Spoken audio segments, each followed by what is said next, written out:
bienvenue, hello, and welcome. I am back. I have a video this week, and this week I have a new book for you, different books than the last ones that we had. This time we are going back and doing another Russian book. It is not a novel, but a collection of short stories. So that is what we are doing. But before we start, first we have our shop. Remember, we do not have Patreon, we do not have sponsorship, we do not have advertising. We have a shop. And in our shop, we have our latest book, which is called The Bonehead Resistance. It is by Narelle King. You can buy it in our shop. It is very good. And now we also have a Redbubble shop, and there is Bonehead Resistance merchandise in our Redbubble shop. So I hope you would like to go and see that. You can check out the links down below to that. Remember, also on our shop, we have other books, we have t-shirts, and we have writing services to help you with your writing.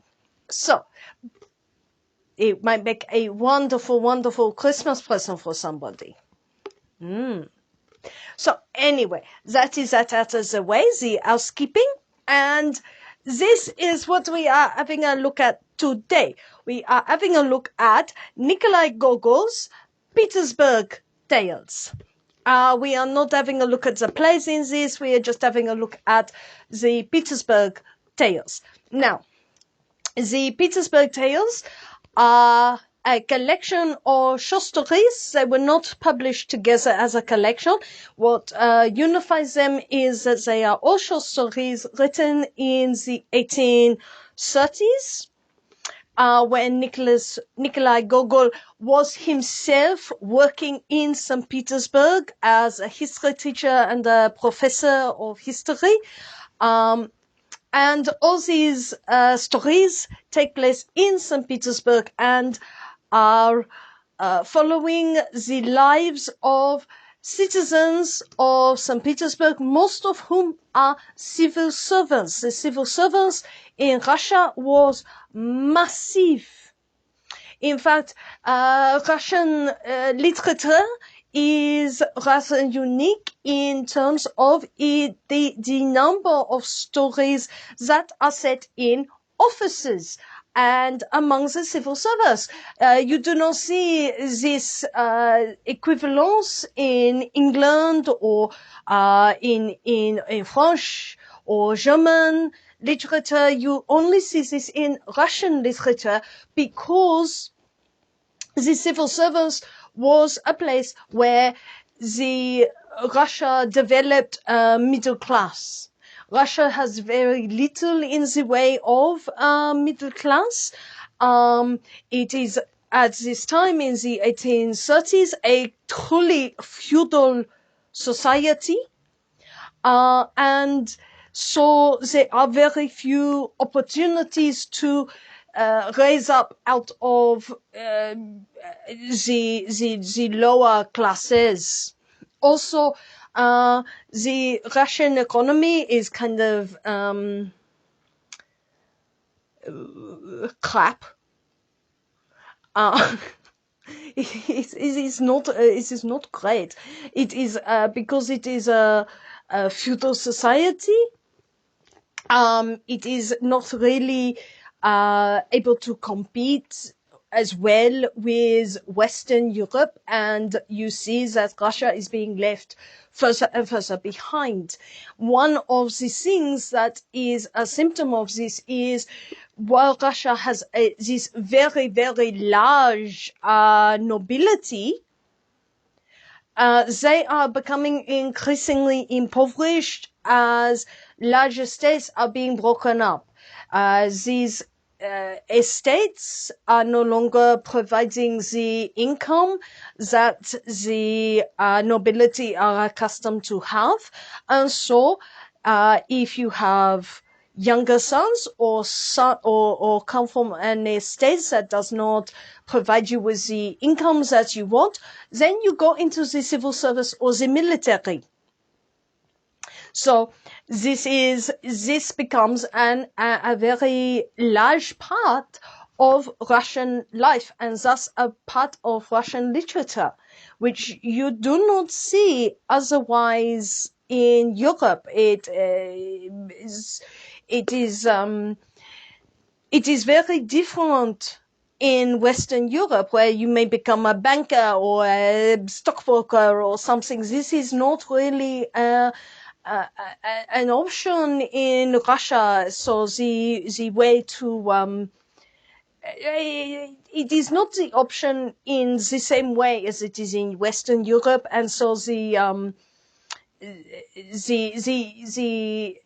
density, the vastness of the civil service is rivaled. The only place where I can think that has something in remotely similar is the Confucian scholar of China, where in China you had again a vast empire that required a lot of essentially civil servants to administer for the emperor, because it is a very centralized situation.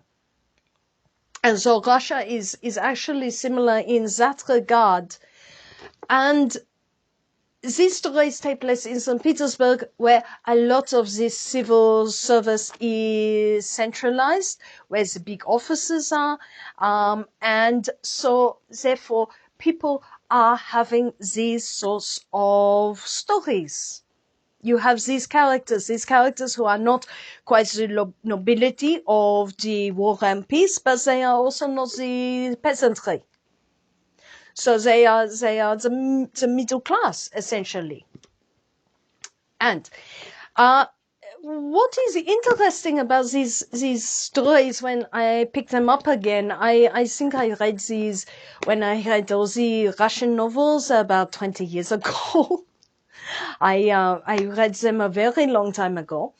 But looking at them again, all these years later, just one of the things that struck me is, because they are stories of urban life, because they are stories of office workers, which you do not see in large numbers in Western Europe in the 1830s. Mr. Darcy doesn't work in an office. Nor does Mr. Bingley. Nor does any of them.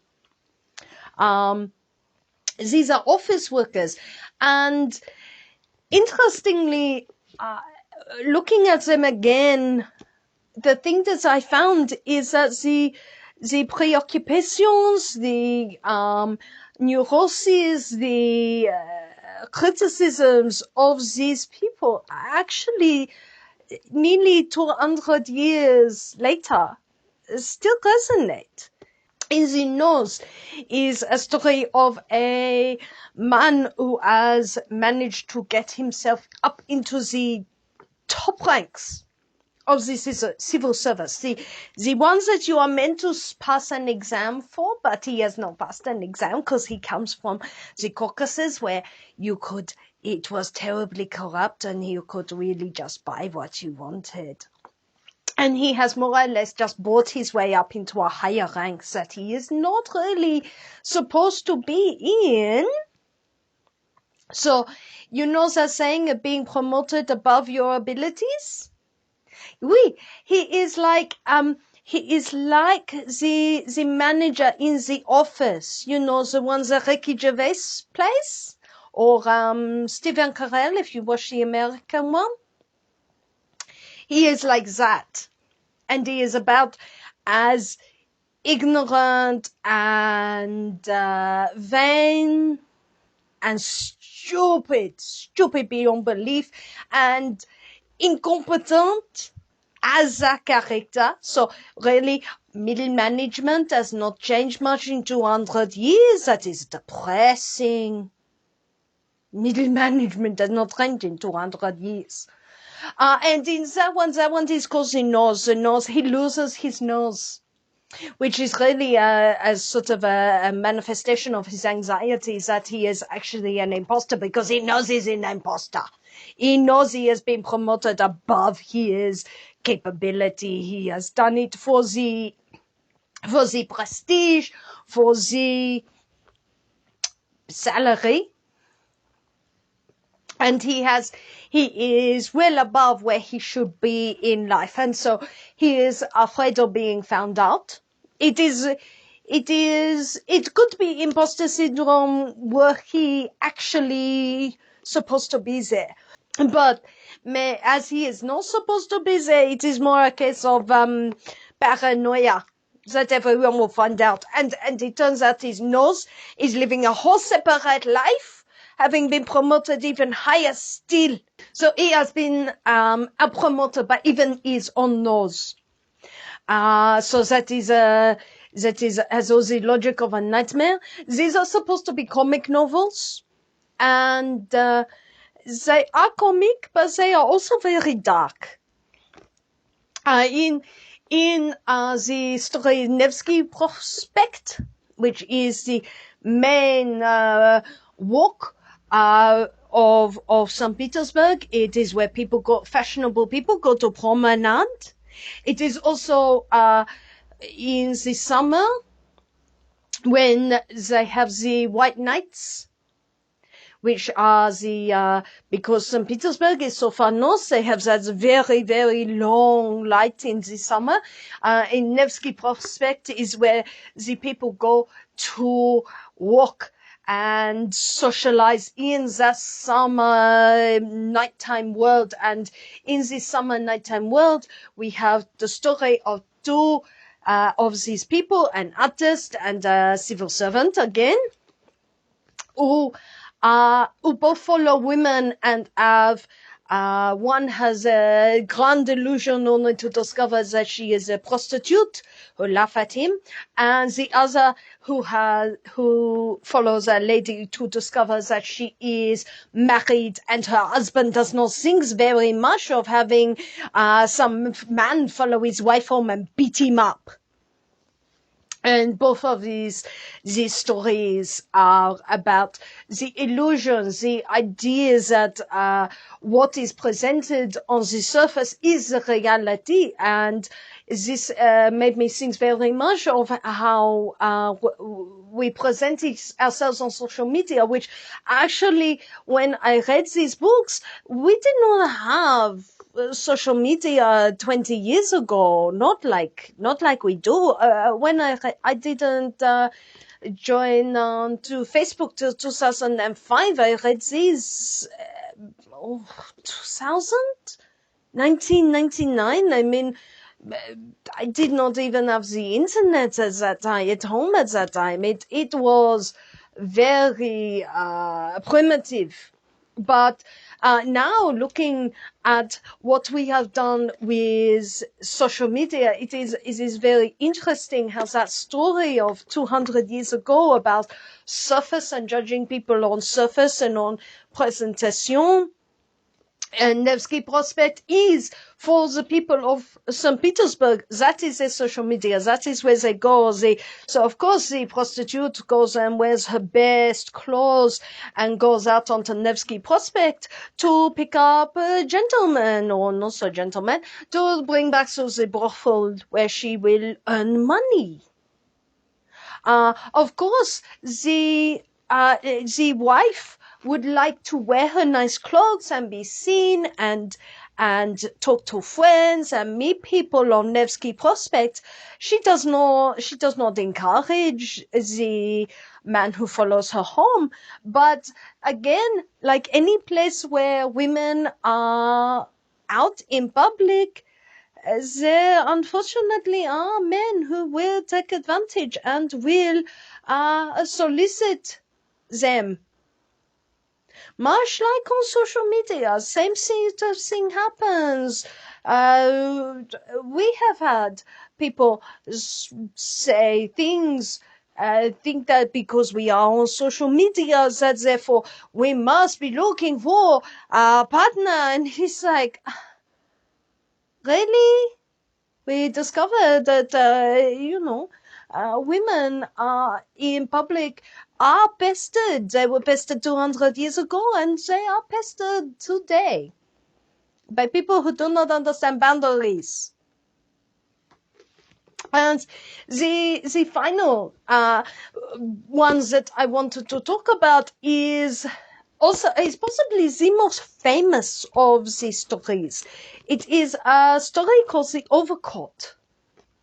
And this is the story that actually made me wish to do this book, is The Overcoat, because it is the story of the civil servant who gets a brand new overcoat he has to scrimp and save, even though he must be very, very stingy to be not having the money, because he should have the money. He is the top of the civil service that cannot, that you can get to before you can do the exam. So he is actually well paid, and he is a single man, and he does not gamble, he does not do nothing, and yet he is so poor. Which I think is something that gets lost in translation when you read that as a modern reader, because the author's sarcasm is contemporary and contextual for the people who were reading it. It is actually something that requires the notes in the back to understand that as a joke. But the reason I wanted to talk about the overcoat, so he gets the overcoat, and he suddenly he's so pleased with himself in the overcoat. He is a new man in the overcoat, and then the overcoat is stolen, and it becomes even more pathetic than he was, and finally he died, and then become a ghost who steals overcoat. What made me think of this, even though I hadn't read this thing for like 20 years, over 20 years, oh gosh, is I watched a television play made in the early 1950s, from 1954. And it was quite interesting, because although it took the overcoat as an idea from Gogol, what they did is they mixed it with 1984. Clearly, they actually wanted to do 1984, but did not have the rights to 1984. So they used the overcoat as a hanger to put that story onto, which is très amusant. But what made the reason I went to find it is I read about it in the Buster Keaton biography by James Curtis, because it has Buster Keaton as the main character in an entirely straight role, no falling down, no pathos, absolutely dead straight. It is, I will link it below, because it is really fascinating to see him in a straight talking role. It is very easy to forget that he actually is good actor. He is good actor, and the difference between before he has the coat and then when he has the coat again, it is entirely in the way he uses his body, and not a smile. You see all this increased self-respect in just how he uses his body, which is really fascinating to watch. But so. That is what made me think of the overcoat. So the St. Petersburg Tales, or the Petersberg Tales, are very, very interesting. I do encourage you to have a look at them. They are interesting because they do highlight exactly how how much we have not changed, how much the drabness of office work, the monotony of office work is not different whether you are sitting in a cubicle in a modern office with air conditioning or you are sitting at a desk copying. It is still as mindless. It is still the Sisyphean task. 200 years later. It is pointless, busy work at times. It can feel that depersonalization is not new. It is in the nature of the work, and we see that when we look at these 200-year or nearly 200-year-old stories of civil servants or office slaves. And so I thought that was a very interesting thing. The fact that it became, looking at them again, the stories again, now that I had entered the workforce and was no longer a student, and seeing more of how monotonous and futile much office work actually can be, made me think in a different way about these stories that I had read, and thought, oh, well, that's interesting. Looking at them now, it's like, oh, interesting. This is in the nature of office work rather than being an unaccounted side effect. This is just what it is. 200 years, it is exactly the same, whether it is the technology or not. This is what happens to human beings when you stuff them in office and make them tools of the bureaucracy. So I hope that you enjoyed Nicholas Gogol and the Petersberg Tales. I would highly recommend them, unlike the last Russian novel that we did. And I hope to see you again next time when I bring you another book. Au revoir. If you would like to support this channel, come across to the Black Cockie Press website, www.blackcockiepress.com.au, where you will find books and other writing services to help with your writing.